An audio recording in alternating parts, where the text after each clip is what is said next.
Hi everyone, welcome. Thank you so kindly for joining us. I know I just told you could talk. I just wanted to get a little socialization in before we started, warm the room up a little bit.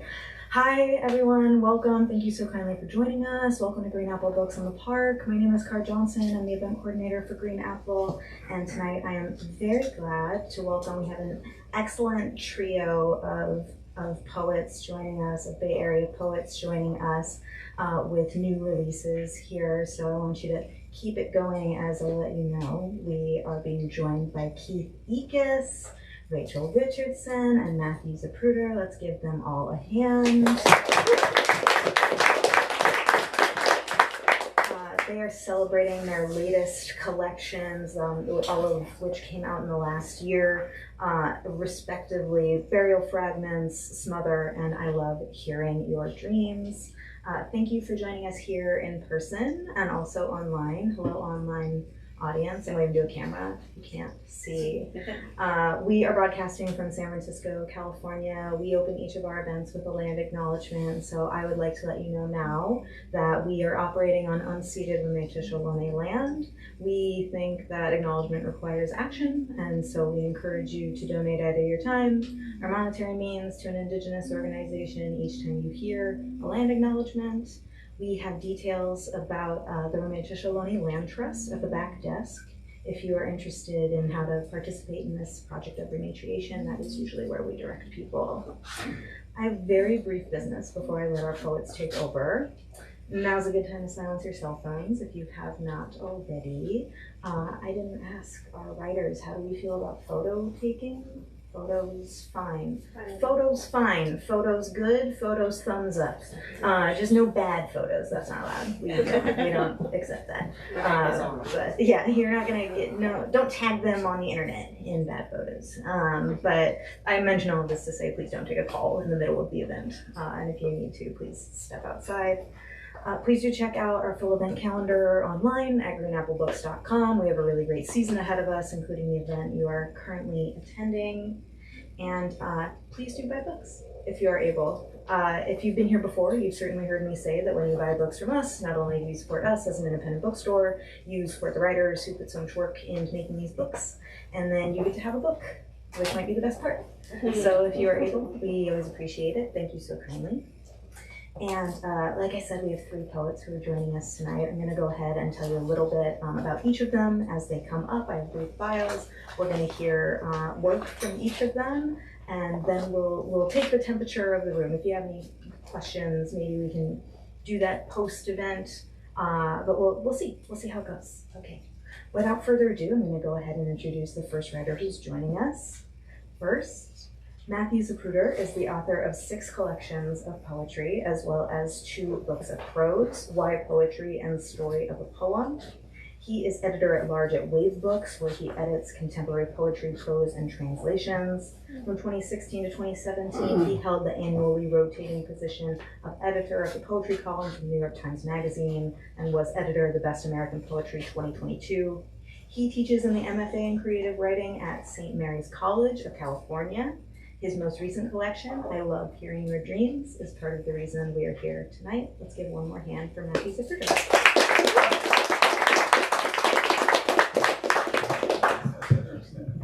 Oh, it's totally up to you. Okay. What? Oh man. Am I a teenager? Stand up. Hi everybody. I'm real happy to be here. Happy to be reading with Rachel and Keith. This is gonna be cool. I asked to read first so I could get it over with and listen to it. But anyway, yeah, and thank you for coming on such a beautiful traffic-y evening. Let's see. So it's kind of funny. Somebody asked me the other day, like, I don't know, one of those questions like, what's it like to be a poet these days?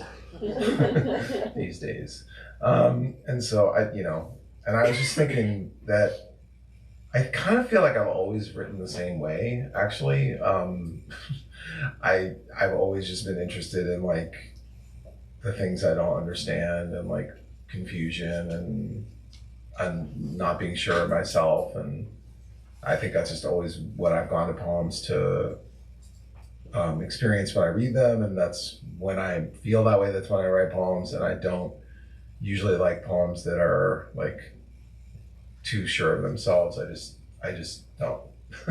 So I feel like the rest of the world is drowning in certainty. So anyway, so this is but like that used to be almost like too banal to even say. Like everybody felt that way, I guess, and now I feel like an old man shaking his fist at a cloud and being like, "Well, uncertainty," you know. So I mean, maybe not, but I just kept doing the exact same thing. So I'm going to start with a poem that's kind of, I don't know, feels like maybe it's in that space as much as any of my other poems are. And there's a lot of poems in this book that are for poets and writers who really mean a lot to me, and most of them aren't around anymore. Most of them I never even met. I only know them through their books. And this poem is one I wrote for a French poet named Jean Follain, Follain, Follain. And he's, I don't know, I just love his poems. They're so dreamy and strange, and I always read them and I think, oh yeah, that's like exactly how poetry should be, and I'm gonna write like that now, and I can never write like that. So instead I wrote a poem for him. And I mentioned Saint-Lô, which is the town that he grew up, basically was born in and grew up in, Saint-Lô. That's one of those like upside down triangles. Poem for Jean Follain. When I read your poems, I feel I will never be able to return to the dark forest of Saint-Lô. I will never go to your grave at the mouth of a tunnel where laughing flowers suggestively draped think, it's good you never learn to speak any language but their own. They think only they can hear you say, true revolution begins with music. I hold your book and listen for further instructions. Can you tell me what I should do with these cassette tapes and my old terror of the ordinary? Yes, it's true. All day everyone drowns for lack of manifested dreams, but I still can't say I believe in revolution. I can't forget in our language it still means a return to eternal ruins. With your echo, I agree. To make the new, we need to think for a long time about the little windows singing in the blue door. Though sometimes it's true, the urge for wilder colors on the ends of flagpoles arrives to me in the forlorn hammock, where I hear myself say, wake me please, is the revolution here, its wild colors.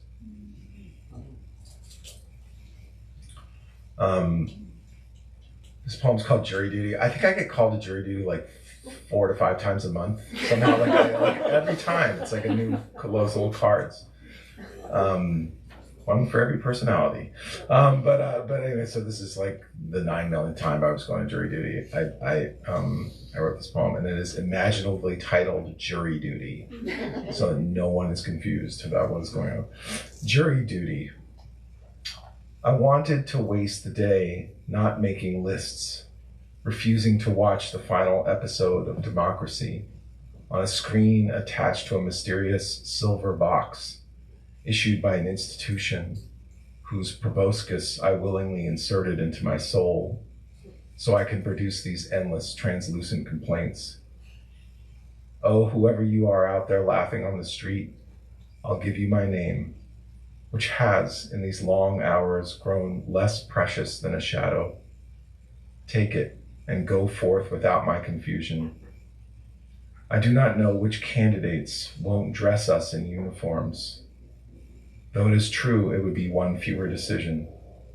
No more staring into the endless darkness of the closet with its bulb that burned out 1,000 years ago.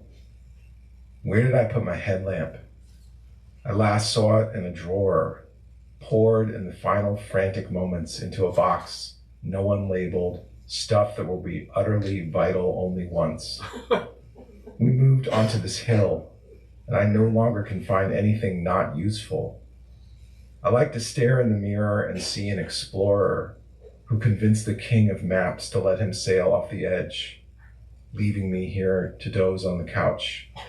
until the bus summons me with its hiss. I have at last been called. I finally feel ready to ignore all the evidence. I put on my robes, powder my wig, step into my long, pointed shoes, and go, holding my unforgiving gavel, into the innocent world. I should read that next time I get called to jury duty. I want to do it. Here's my poem.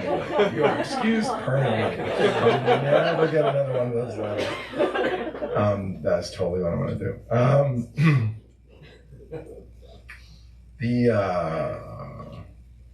Should I read this one? When I was a kid, my dad was a lawyer, and he used to travel a lot, and he would go like do cases other places and stuff. And every time he came back, he brought my mom like a snow globe, you know, from the place. And my theory is that one time he had to bring her a present, and he was like in the airport, and he was like, oh fuck, you know. So he bought a snow globe and brought it back, but it turned out to accidentally be the like perfect, most charming thing to do, right? Because it was like not an expensive gift, but it shows. And so that would be like very on brand for my dad, you know, to like through laziness do the perfect thing. So this poem is called Peoria, and it's like I'm imagining my dad, who's no longer around, but I'm imagining him like as a young like lawyer.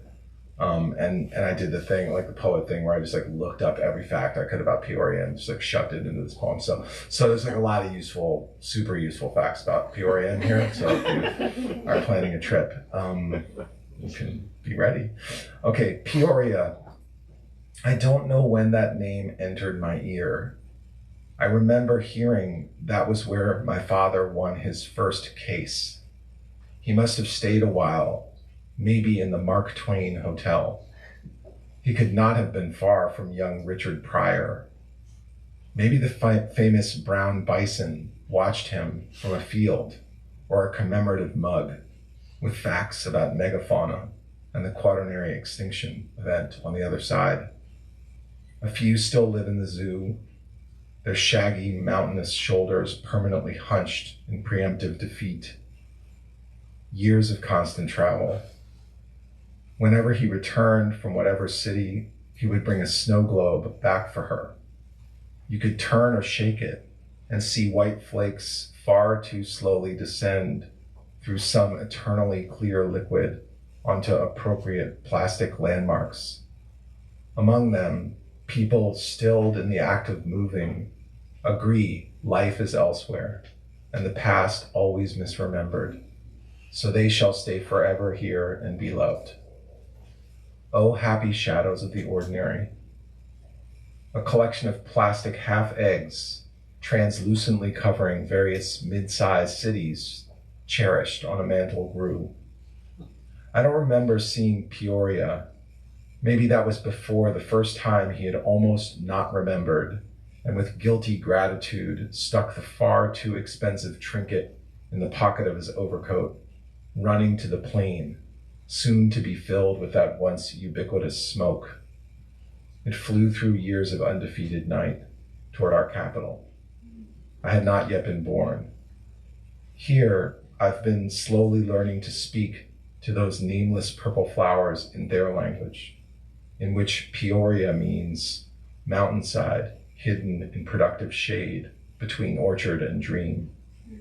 It's where they grow. I see the planets glowing on a wall above my own son's bed. The past is always misremembered. Hold it to your ear. It has the sweet hum of the superstore buried inside an apple. You can almost hear it say, "Be glad, your father never told you elsewhere. That's where life is."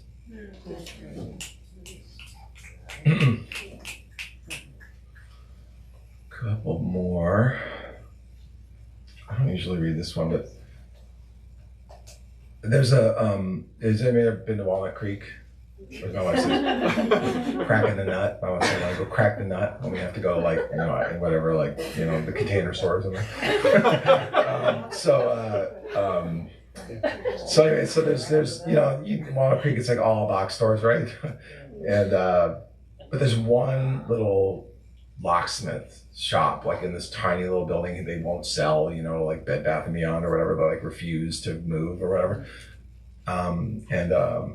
And so I drive like 40 minutes so I can get one key duplicated at this thing, because they're like the last store that's not, you know, like a chain or whatever. So anyway, so that one time when I went there, after that I wrote this poem. It's kind of like from the point of view of the guy who works in the locksmith shop. It's like a family business. Your key is ready. The locksmith, it's called the locksmith. You used to be able to see the mountain from the front window of our store and the railroad track that went north. The train stopped not too far from here and dropped off people who wanted to place their tired bodies in the medicinal waters. The train went on to the timberlands, disappearing into the fog. Now all you can see are buildings, and everything is covered over. No one even knows there used to be a spring with minerals that healed the body's mysterious pains. It still runs under the alley. You can hear it at night. In the shop, no one can easily find. A lot of things aren't useful anymore, but it seems locks will always be just complicated enough. We used to bevel the keys by hand, but it's still an art to use this machine. I hope to die here in this little room, just like my grandfather, who said, "Here's your receipt, but don't worry. Even though everything has changed, no one has ever returned with a key I carved to open what opens not." Okay, I'll read one more. I somewhat often times don't use punctuation in my poems. I'd say sometimes more than other people don't use it. But it's certainly not all the time I don't use it, yet I am asked at almost every single reading why I never use punctuation. And so it's incredible. I'm like, but you can see the little marks there. But anyway, so I finally just wrote a poem called Thoughts on Punctuation, and so this is like my definitive statement about it. So I'll leave you with that, and I'm really excited to hear Keith and Rachel read, and thank you all for being here. So yeah, thoughts on punctuation. Staple the ghost to the page with your favorite symbol, and you might find out too much or end up prosecuting wind for lack of commitment when it blows the clouds around. Describe the wind with precision. Torture it for a while. It will tell you what you know. Sometimes I see the future is just the past in a suit that will never be in style. It wears your father's trilby, shadowing a face that answers you with a semicolon, linking unrelated facts, like a modern oracle a conglomerate employs. When I rattle on like this, saying useless things are true, such as the Egyptians used marks shaped like cats to divide words, please slap me with a hyphen. Put me back on the shelf next to that old wooden game. It had complicated rules for diagramming our thoughts about who we should become so we could leave them behind. We played it one whole winter, so deeply absorbed we died. Then were reborn as commas, happy to go on and on. Thank you. Let's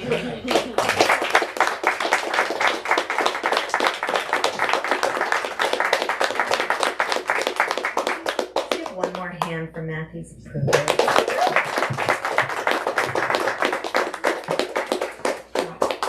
Happy to have you here, Matthew. Thank you.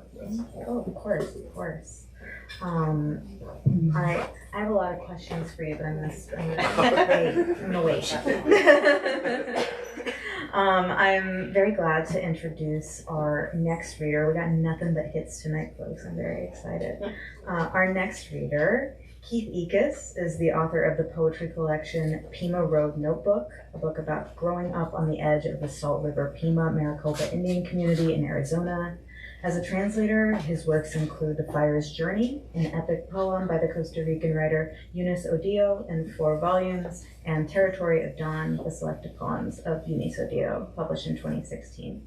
He's been a lecturer in the creative writing program at Stanford since 2007, and his most recent collection, Burial Fragments, was the co-winner of the Barry Spacks Poetry Prize for 2024 from Gunpowder Press, and is part of the reason we are here tonight. Let's give one more hand for Keith. Thanks, Cara, for having us. Thanks, everyone, for coming out. Nice to be here with Matthew and Rachel. This is a book of poems. A lot of them are set in San Francisco or around Northern California. And the first one I'm going to read is the title poem, Burial Fragments, which takes place right down the street in the Haight. So if you're ever there and you hike up Buena Vista Park, you might notice that the gutters next to the sidewalk are marble, and that marble is from the headstones of graves that the city dug up back in the 30s and the 40s when they were making way for real estate. So, long explanation for a short poem. Burial Fragments, Buena Vista Park. There's no room for the dead in this small city, nearly an island, where we trade corpses for houses, digging up graves and disturbing the bones. You can die in San Francisco, but you can't keep the real estate. On a path toward the hospital, gutters laid from headstones, names split from dates. I visit to read fragments, cursive of another century, spelling out a memory. Francis, loving mother. Many names I'll never find. They were turned to face the earth. Russian Winters. Yvonne learned to speak Russian after childbirth, her newborn sucking milk while she practiced the vowels of Pushkin, a language of gutturals, opposition to winter. Today, there's a threat of rain and too many ripe oranges left unpicked in the yards of Palo Alto, once orchards. I miss the days I never knew, when the houses were trees and the valley in winter looked like snowfall from the blossoms. Whatever I thought of her must have been partial. Her husband died of cancer. She faced her struggles, of which I knew nothing. Pushkin wrote, "The years are fleeting. Someone's hour is already at hand." Infant phrenology. There's a number of poems here about my son, happily at 50. Oh, he disappeared, and that was it. He's in the restroom. Oh, okay, never mind. Well, he's heard this one before, so he doesn't need to hear it again. So there's some early day poems. Infant phrenology. Hello, world. Hello, animal. Here's the real undinal vast belly. Fortune teller's ball, concealing our future. Womb stranger. The bundle, the bun, the solved equation. The medicine, the talcum, the meconium, mine the fontanelle. The smallest hand built for your hand. The magic number turning the couplet into 3, solid as the legs of a milking stool. Birth prepares a face for the breast, nose pushed up, tongue untied, testing your weather for a nipple. His mouth cries, and just like that, it's laughter. Soundings meant for you alone to hear. Baby things, the songs we never thought we'd sing. This next one's called Child Rearing. One of my earliest memories, babies have rashes, right? They come out and they have these rashes. I thought, I'm gonna call my mom and she'll know exactly what to do and she'll be excited to help out. That was not the case. All right. Child rearing. In the days of first breath, the newborn breeds a rash. And since the fact of parenthood is now permanent, you phone your mother for advice, a gift you think you're giving her of her own expertise, a chance to take part.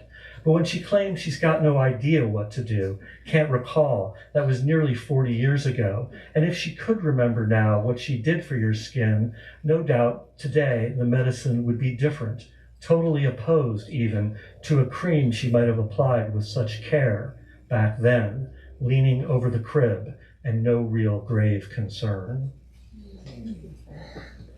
Boy, he's lucky he's missing the poems. He mimics and drinks ungodly volumes of milk. Again, he cries to hear the book about a dog who plays flute, laughing like a drunk at jokes he doesn't get.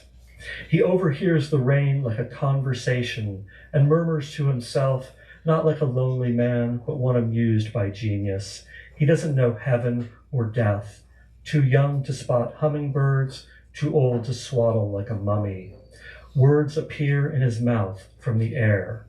He's got no reason to believe a dog can't speak.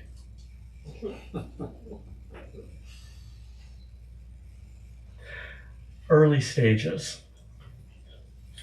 Here comes the red wagon loaded with tears. You can't say tears, but you're not deaf, and so you'll hear tears waterboarding your heart in the hours you once called the drunkest.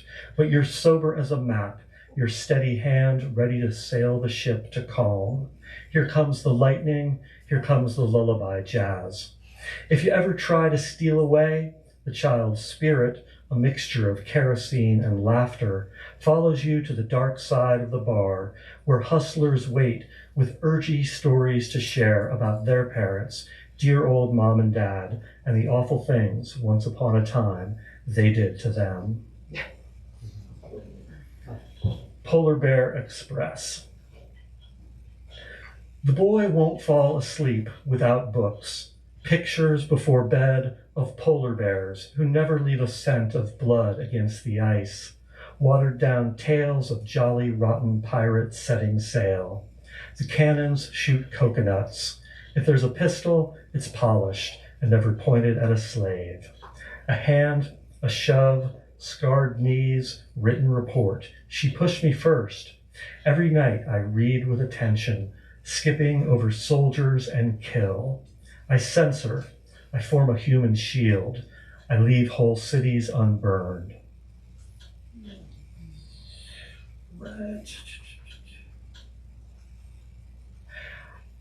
Next one is about a photographer who used to live around here, Minor White. So one of my connections with my dad was he was a tech guy, Silicon Valley guy, but very into photography. So this one was about Minor White. Near the end of his life, when he knew he was dying, he had somebody take pictures of himself dressed up in all these different outfits to become somebody other than himself. And so those were published in this book called Lives I'll Never Live, which is the title of this poem. No one's fooled today by a handsome young man who distracts a camera from the scenery. Moonrise over coastal hills excuses the pose. A sailor on leave, rough jaw, anchor tattoo, nothing exists without skin. Contours of sandstone toned as a body, fissures in rock like lips, a male mouth. Close-ups reveal shape, not story.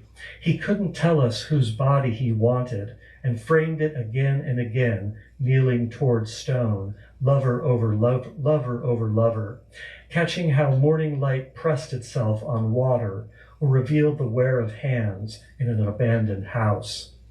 An open window, blurred hem of a coat, a man just disappearing. The great intent leaks through. God has lit the world on fire. Knowing he was dying, he turned the lens on himself, spry mystic dressed in rags, dressed in leather. One last chance to play the biker, the hippie, the spirit of death.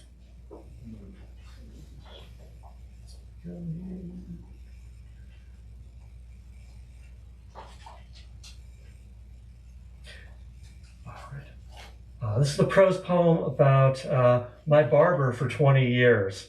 So in the Castro where I used to live, 2 doors down. It was perfect. So this is called Angelo's Hairstyling Salon and Electrolysis. From the barber's chair, I watch the same view. Photographs of shirtless studs. Angelo in younger days hula dancing. My hair in the mirror that Angelo makes, for a time, less rinsed in gray. After a trim and the day's first gossip, he always turns the topic to Pierre, handsome neighbor who vanished to Palm Springs when his mother died and left the money and his clean-shaven looks. Have you heard from Pierre? Often we're the only ones left in the shop.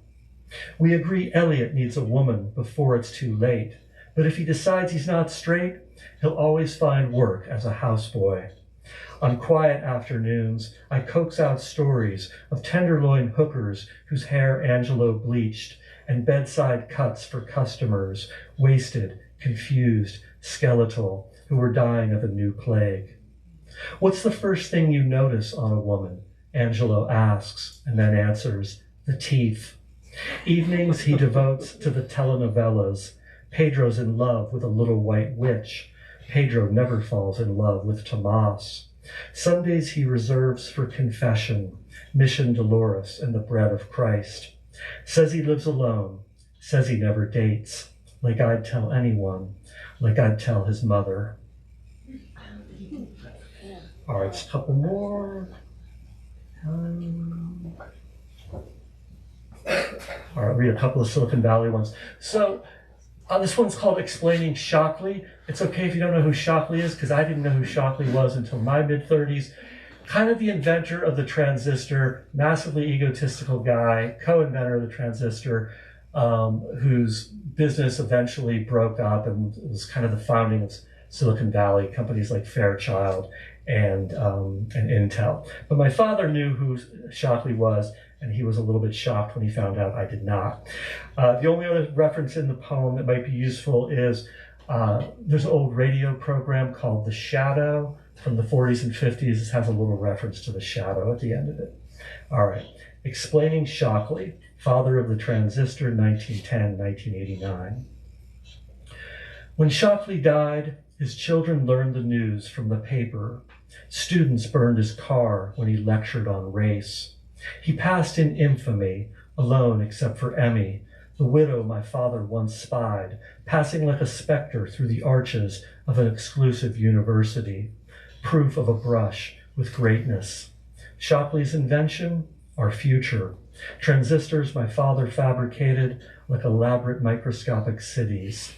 Now the book he wrote has turned obsolete. When I lift it off a shelf, the weight's more than paper and millboard. A dedication stays current, nearly the only words among schematics and equations, to my long-suffering wife and oft-neglected children. What he wanted to escape? The ice of Buffalo winters, a drafty bedroom where he listened to the shadow by the hum of vacuum tubes and learned that famous saying, who knows what evil lurks in the hearts of men? All right, I'll read one more. This is a San Francisco poem. You gotta have one Muni poem in every book of poetry about San Francisco, I think, so this is my Muni poem. In which white horses appear. Through the tunnel on a line that ends at the beach, ends in fog, the car never empty, students and secretaries, an elderly Chinese woman hauling greens, no seat, so you'd stand, quiet even there in the bodily rush. Streets tripped by and you picked up the alphabet, Kintara, Rivera. The ocean before you shimmered into place. Those were the first days, and this seemed like the new world, promised all along. The city so close to its psychedelic glaze, you caught a contact high. No one tipped you off as 2 white horses appeared beyond the window, their own hallucination, coats of cream, coats of fog, there as long as you were, and gone now, long gone.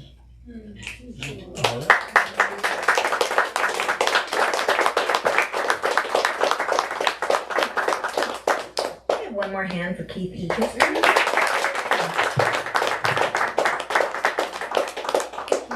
You said a lot of good things, but I think you said sober as a map. That's good. Right through there. Okay, loved it. Thank you, Keith.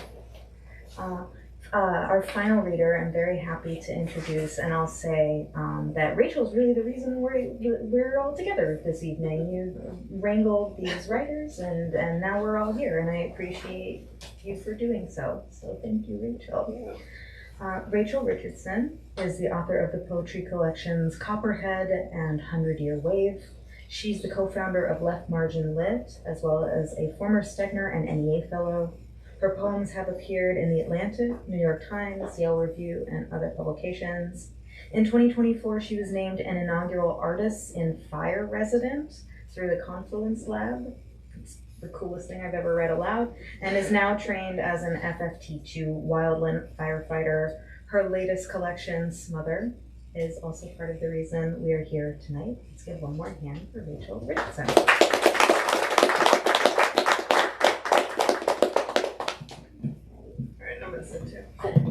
Thanks, everybody. Thank you for reading with me, Matthew and Keith. Thank you for having us, Car. It's really a delight to be back in San Francisco, a city that I love a lot, and lived in for a brief time in the early 2000s. I live in the East Bay, and this book is sort of a chronicle of the last 8 years or so of living there while raising children. And experiencing what became for all of us who have been here, the sort of annual season of smoke, right? That would just blow in and stay here. I did not intend to write a book about smoke or about fire, and then it just sort of kept coming into these poems, so it became thematic. So the book starts with this poem, and I will read it first as an introduction. It's not chronologically the beginning of the story here, but it's maybe the point that in which that story became really suddenly sharp in many of our consciousnesses, which was September 9th, 2020, our Orange Day. Remember? If you were here in 2020, you don't forget that. And everyone was taking pictures of it, right? Because it felt so viscerally weird and wrong. And it was so hard to describe that wrongness to anyone outside of here, right? And so I think we were all trying to, I kept calling people, texting people, and trying to explain it, and I could not. They were like, okay, sounds bad, like, go back to work. Or like, take care of yourself, maybe just stay home today, don't do anything. It was also the pandemic, right? So we were like homeschooling. There was nowhere to go. But I just remember trying to figure out ways to describe it and thinking, like, is this something that can be communicated if you don't experience it? So that's sort of a question of the book. Creek fire. The dark comes in on my girl's 10th birthday. Fire bearing crow feathers. No, ash. It comes with its big breath, sun without light. Cold morning in the surrounding counties, everyone blinking, looking around, phones lifted to the horizon. So before you all got here, we were having a sort of a curmudgeonly conversation over here about AI and its effect on reading and writing. And I was thinking, okay, well, we're in San Francisco, and I just drove over the bridge. The car was reminding me that, like, I drove over the bridge into the city, and it was just AI billboard after AI billboard, right? Mm. And I was thinking another theme, another thing that sort of comes into this book in so many of the poems, because it comes into our lives and came into our lives in such a more significant way over the sort of late 20-teens and into the early 2020s, especially with the advent of the pandemic, was this sort of very intense technology, right? Relationship to technology and use of technology for all communications. I mean, especially during the pandemic, if you had children, you were on technology all the time, right? To communicate, how to do school, to do anything. So my theme for our reading tonight is sort of technological, I guess. I decided to go there with the poems that I chose for you tonight. So this poem is called Tamarack Fire, and the tech in this poem you'll probably recognize because you're San Franciscans, I think, is the Purple Air app, the app that tells you the air quality. Okay, Tamarack Fire. I upload again and again the little circles on the map representing their air. My children in their tents, cursing when red turns to purple, praying to the God I pray to, which is no God, which is the vast smoky sky, for orange, then yellow. Let me be so bold as to pray for green. Children in their tents are not a metaphor. The fire burning 30 miles away is not a metaphor. What will reach them and what will not reach them is not the question. I am 150 miles away, 3 hours, 18 minutes drive time in current traffic. I sit, then stand, then sit. They're probably in the rec hall now, playing board games so as not to tax their lungs. The fire was not considered a danger when it ignited on a rocky hilltop, and so it was left to burn. Wind, heat, a big empty sky drew a path into the forest.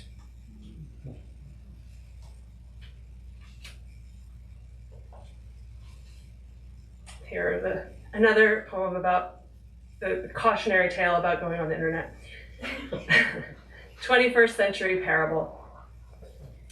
There was a story I read years ago about a tree the conservationists named Hyperion. It was a 600-year-old coast redwood, probably the tallest tree on Earth. They wouldn't say where it was. Please don't look for it, they said. Even footsteps will damage the root system. A Reddit thread 2 months later begins with a picture of a young smiling man who captions it, "Here I am, standing in front of Hyperion."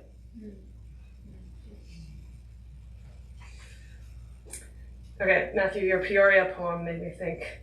I'll give you my research poem too. So this is a poem that came out of the prompt to myself I asked myself this question and then I Googled it. What are the most commonly asked questions on Google? And in the year 2017, this is a list of them. Questions. If there's one true thing, it's that Google will make money off us, no matter what. If we want to know what percentage of America is white, as it seems we do, what percentage of the population is gay, as it seems we do, what percentage of the earth is water, the engine is ready for our desire. The urgent snow is everywhere, is a line by Edna St. Vincent Millay, and many have asked, apparently, where am I right now? Also, when will I die? Do you love me? Maybe up there, generating high cost per click, but not as high as how to make pancakes. What time is it in California? So many things I wanted to ask you now that you're gone, and your texts bounce back to me, undeliverable. Praise to the goddess of the internet search who returns with her basket of grain, 67,000 helpful suggestions to everything we request. How to solve a Rubik's Cube. What to do when you're bored. How old is the earth? How to clear cache. What animal am I? Why do we dream? Where are you now? Come back.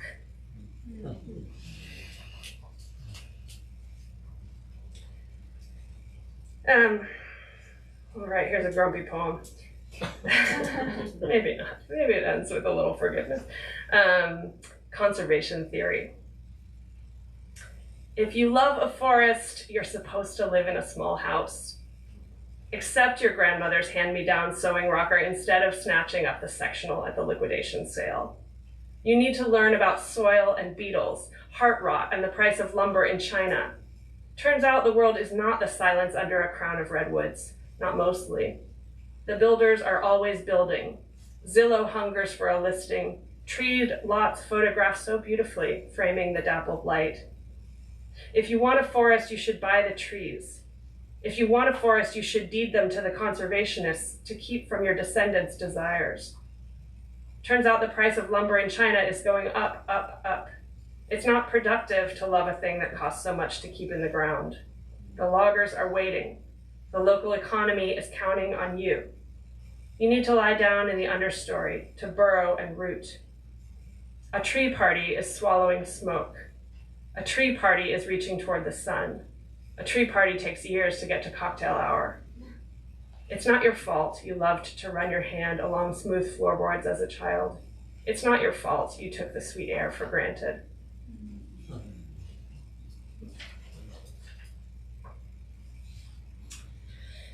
Okay, I'll just read two more. This is a real short one. I never read it, so try it. You know how you have to like tell your computer that you're not a robot? That's what this is. You hover your finger over it or whatever. Authenticate. I'm not a robot, I tell my computer again and again, to be given the key to see any sky I want to see. And it, my robot, lets me drift in bright blue, in a landscape that never burns, that saturates my eyes. All right, I'll end with this. This is a cento. Some of you probably know what a cento is. It's a poem that's a collage basically made of lines of other people's poems, other poets' poems. So your job as the poet is really just sort of the collagist and curator of the lines. And in this poem, I altered it in one way, which is that I took the main, I chose very canonical poems. You'll know some of them probably if you're readers of poetry. It's like Langston Hughes and Robert Frost and stuff. But I changed all the nouns, their nouns, to be my own choice of word, which is smoke. Smoke cento. The smoke wades through black jade. Smoke knows why the caged bird sings. Everyone forgets the smoke also flew. The smoke, too, sings America. The smoke is elegy to what it signifies. Smoke is the thing with feathers. Smoke loved the earth so much she wanted to stay forever. The smoke diverged in a yellow wood. Smoke kept us warm, covering earth in forgetful snow. But I know, too, that the smoke is involved in what I know. Thanks.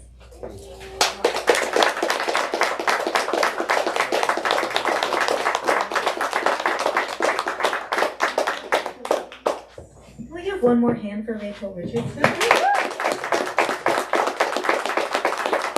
also for Keith Ekiss, Matthew Zapruder.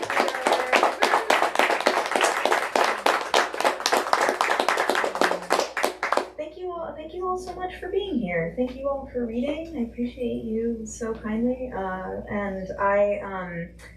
I love the Bay Area and all the talented people who live here. I think we're very lucky to all be together. I will be brief and let you know that we have work by all three of our poets available at the front register. You can find them there. I'm sure they would be happy to sign them if you ask politely. If you have any other questions, let me know. Otherwise, thank you so kindly for joining us, and we'll see you next time. Thank you so much.